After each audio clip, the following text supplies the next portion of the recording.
광복절을 맞아 일본군 성노예제 문제 해결을 촉구하는 1400차 수요 시위가 열렸습니다.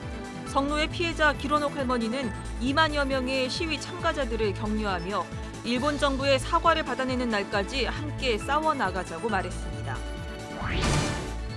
파워인터뷰 오늘은 일제의 신사참배 강요에 맞서다 순교한 고 주기철 목사의 삶과 신앙을 돌아보는 시간을 마련했습니다. 주기철 목사의 손자이자 주한 장로교회 담임 목사인 주승중 목사를 만나봅니다.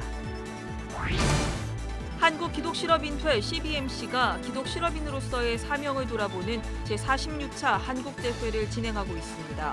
특히 올해 대회에는 기독 청년들을 초청해 기독실업인으로서의 비전을 심어주는 시간도 마련했습니다. 여러분 안녕하십니까? CBS 뉴스입니다. 내일은 광복절입니다. 일본군 성노예제 문제 해결을 촉구하는 수요 시위가 오늘로 1400회를 맞았는데요. 광복절을 하루 앞둔 오늘 열린 수요 시위 소식을 이승규 기자가 전합니다. 30도가 훌쩍 넘는 무더위에도 주최 측 추산 2만여 명의 수요 시위 참가자들은 행사가 진행되는 2시간 내내 자리를 뜨지 않았습니다. 참석자들은 남녀노소 할 것 없이 한 목소리로 성노예 피해자에 대한 공식 사과와 배상, 일본의 전쟁 범죄 인정 등을 촉구했습니다. 1400차 수요 시위는 제7차 세계 일본군 위안부 기림일로 열렸습니다. 기림일은 1991년 8월 14일 김학순 할머니가 자신의 일본군 위안부 피해 사실을 최초로 공개 증언한 날을 기념하기 위해 시작됐습니다. 일본군 위안부 문제 해결을 위한 아시아 연대회의도 지난 2012년부터 8월 14일을 세계 위안부의 날로 정하고 기념활동을 펼쳐오고 있습니다. 제7차 세계 일본군 위안부 기림일 행사는 서울과 안양 등 국내 13개 도시와 호주와 뉴질랜드 등 12개국 57개 도시에서 공동으로 열렸습니다. 특히 북한의 조선일본군 성노예 및 강제연행 피해자 문제대책위원회가 연대 성명을 보내와 그 의미를 더했습니다. 일본군 성노예 피해자들이 남긴 천추의 원한과 온 민족의 쌓이고 쌓인 분노를 총폭발시켜 일본의 과거 제약을 청산하고 특대형 국가범죄에 대한 대가를 1100배로 받아내기 위한 투쟁에 온 결의가 힘차게 떨쳐 나서야 합니다. 무더위에도 수요 시위에 참석한 성노예 피해자 기로녹 할머니는 시위 참가자들을 격려하며 일본 정부의 사과를 받아내는 날까지 함께 싸워나가자고 말했습니다. 끝까지 싸워서 이기는 게 승리하는 사람. 수요 시위 참가자들 역시 기로녹 할머니의 당부처럼 끝까지 싸워 일본 정부의 사과를 받아내겠다는 굳은 의지를 다졌습니다. 우리나라뿐만 아니라 전 세계의 많은 피해자들이 한 목소리로 외치고 있습니다. 저 또한 변함없는 태도로 포기하지 않고 여러분과 함께 평화를 외칠 것을 다짐합니다.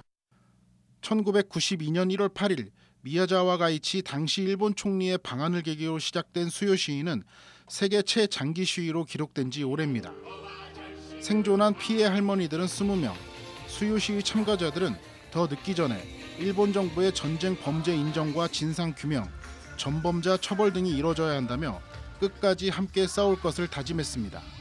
CBS 뉴스 이승규입니다.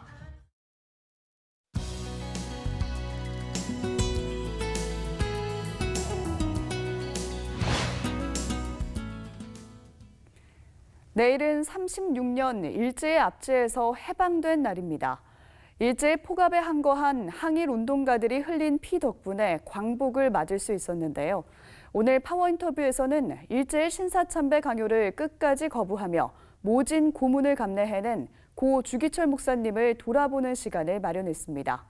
주 목사님의 손자이자 주한 장로교회 담임 목사인 주승중 목사를 만나봅니다. 조혜진 기자입니다. 목사님 안녕하세요. 네, 안녕하세요. 해마다 이맘때면 일제의 신사참배 요구를 온몸으로 막아내셨던 분, 고 주기철 목사님이 떠오르는데요.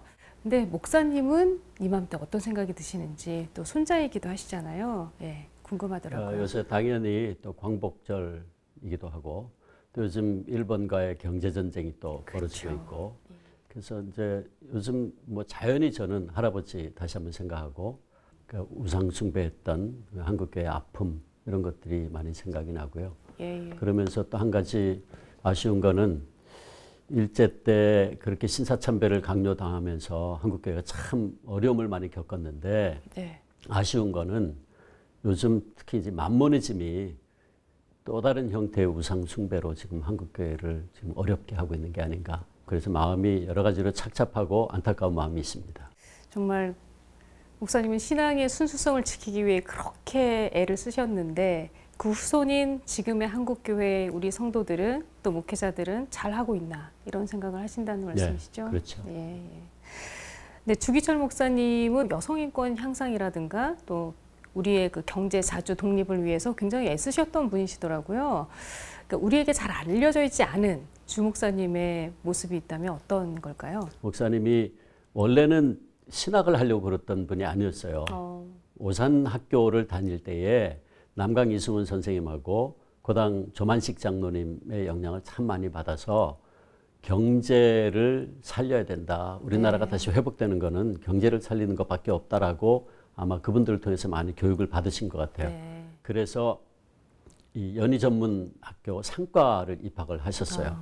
그래서 나는 우리나라의 이 경제를 살리는 걸 통해서 말하자면 일종의 이제 이 민족을 구원하겠다라고 하는 그런 의식이 좀 있었던 것 같아요. 네. 그래서 상과를 가셨다가 이제 나중에 이제 신학을 하게 되셨고요.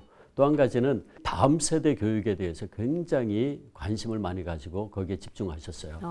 그러니까 처음에 초량교회에 담임 목회로 갔을 때에도 교회 학교를 막 다시 재건하고 네. 그리고 심지어는 이제 선생님들만을 위해서 연초에 일주일 동안 새벽 기도회를 하고 하는 식으로 해서 그래서 다음 세대 교육을 굉장히 신경을 많이 쓰셨어요. 친구야, 저랑 피하죠. 누가 더 높죠? 일왕은 사람이지 신이 아니에요. 주기철 목사님께서 그렇게 7년 정도 옥고를 치르시고 감옥에서 나오셨을 때 사실 한국교회 전체가 그렇게 환영을 하거나 인정을 해드리는 분위기가 아니었었단 말이죠. 그 부분이 참 안타까운데요. 돌아보면 사회뿐만이 아니라 기독교 내에서도 친일 청산이 잘 안 돼 있는 부분, 갈등이 지금까지 이어오고 있다고도 볼 수 있는데요. 어떻게 하면 이 문제를 해결할 수 있을까요?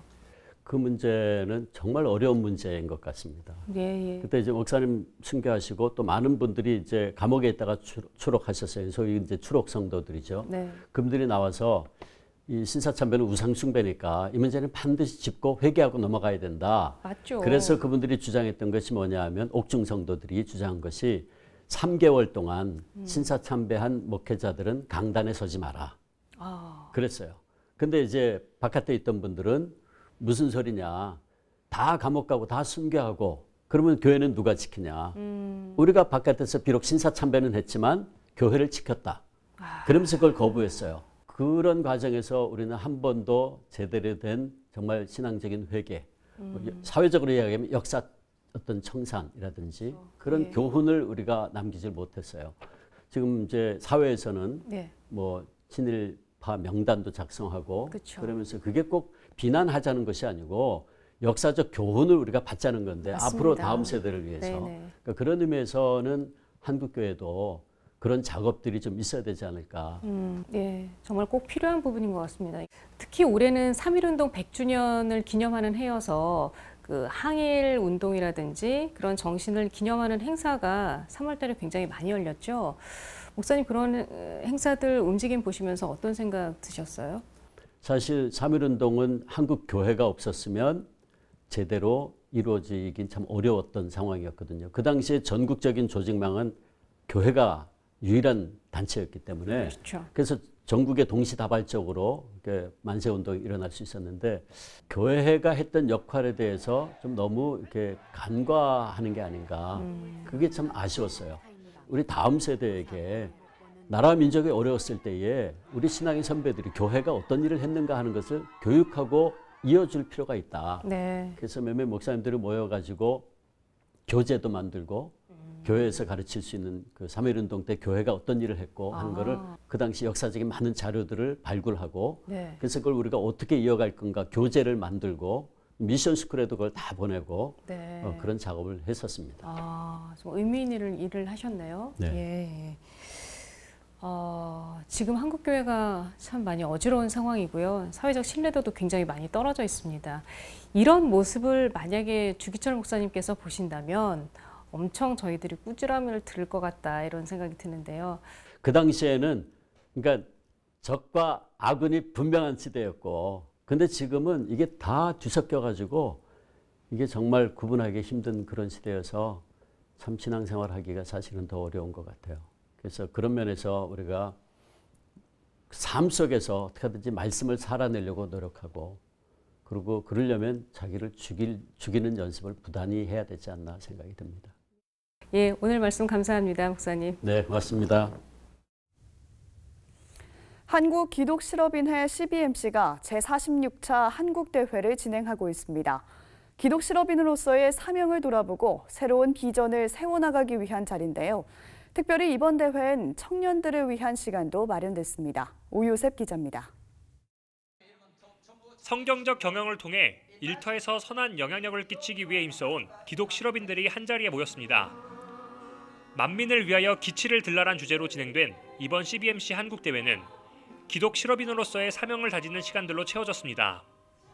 기독교적 방법으로 세상을 변화시키고 있는 전 세계 기업들의 사례를 나누고 다양한 강의와 다문화 미션 페스티벌 등의 순서를 통해 비즈니스 현장에 하나님의 통치가 이뤄지길 기도했습니다.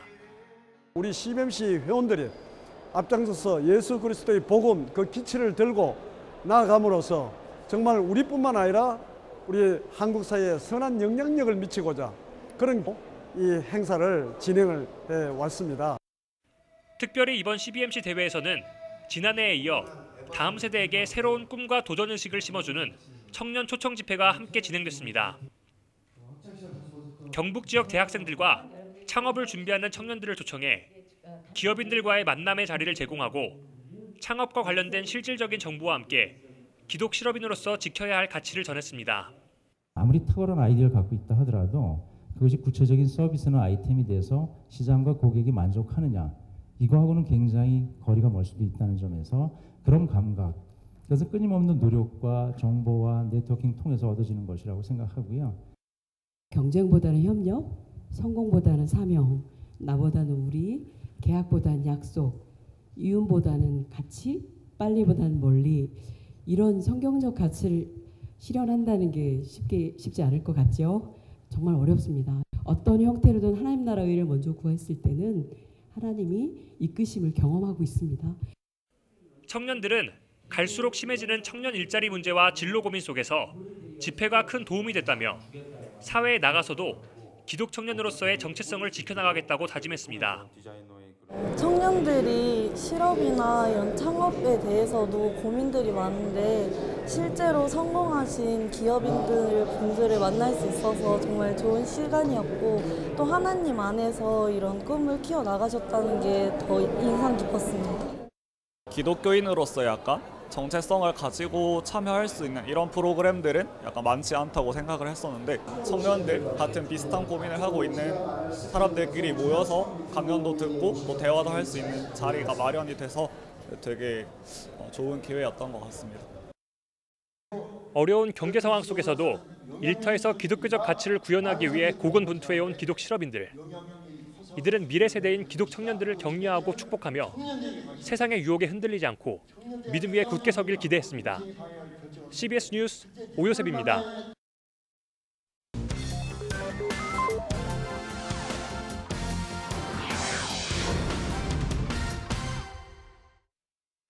이어서 간추린 지역교계 소식입니다. 74번째 광복절을 맞이해서 지역교계에선 기도회와 기념예배가 진행 중입니다. 먼저 부산에서 열린 구국기도회와 기념예배, 그리고 경북기독교총연합회가 개최한 구국기도회 소식부터 전해드립니다. 부산복음화운동본부와 부산교회 총연합회가 74주년 광복절 기념예배와 구국기도회를 열었습니다. 부산교회 총연합회 대표회장 김종후 목사는 지금같이 어려울 때야말로 눈물로 씨를 뿌릴 때라며 제2의 광복을 꿈꾸는 우리가 되어야 한다고 강조했습니다. 경북기독교총연합회가 8.15 구국기도회를 열었습니다. 안동 지역 교회의 신사참배 반대운동을 주제로 한 특강과 남과 북의 평화를 위한 기도회도 이어졌습니다. 최근 들어 일본의 또 아베 정권이 경제적인 침탈을 우리나라에 어렵게 하고 있는 실정에 23개 시군에 있는 모든 성도들이 한 마음으로 이 어려움을 극복하는 기도회로 함께 마련했습니다. 일본의 수출 규제에 대응한 교회 움직임도 활발합니다. 대전 신성교회는 나라사랑 대한물산 장려운동을 펼쳤습니다. 대전 신성교회가 나라사랑의 마음을 되새기자라는 의미로 광복절 기념예배를 드리고 시민운동 성명서를 발표했습니다. 신성교회는 조선물산 장려운동에서 착안해 국산품 애용 등 로컬 경제 활성화 기여 방안을 제시했습니다. 내년이 조선물산 장려운동이라는 지 100주년이 되는 해입니다. 그런 우리 교회에서 시작된 시민운동을 한번 벌이기로 결의를 하고 같이 다짐하게 되었습니다.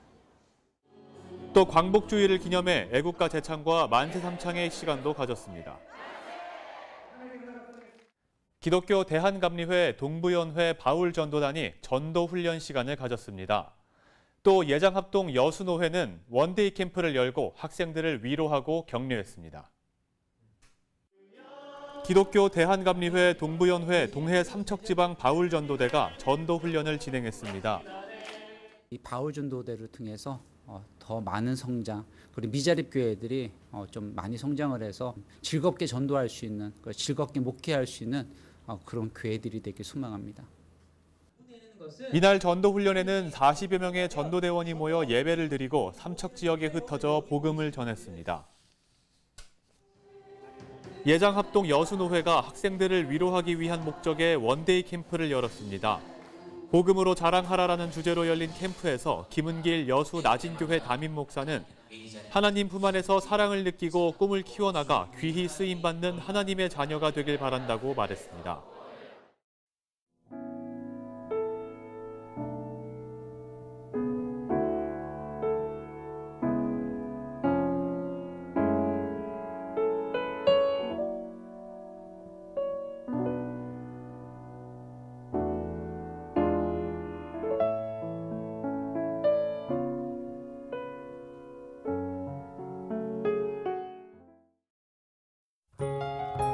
내일은 전국이 대체로 흐리고 곳곳에 비가 내리는 곳이 있겠습니다. 이 비로 전국에 내린 폭염특보가 완화될 것으로 예상됩니다. 내일 아침 최저기온은 24도에서 27도, 낮 최고기온은 26도에서 33도의 분포를 보이겠습니다. 이상으로 뉴스를 마칩니다. 시청해주신 여러분 고맙습니다.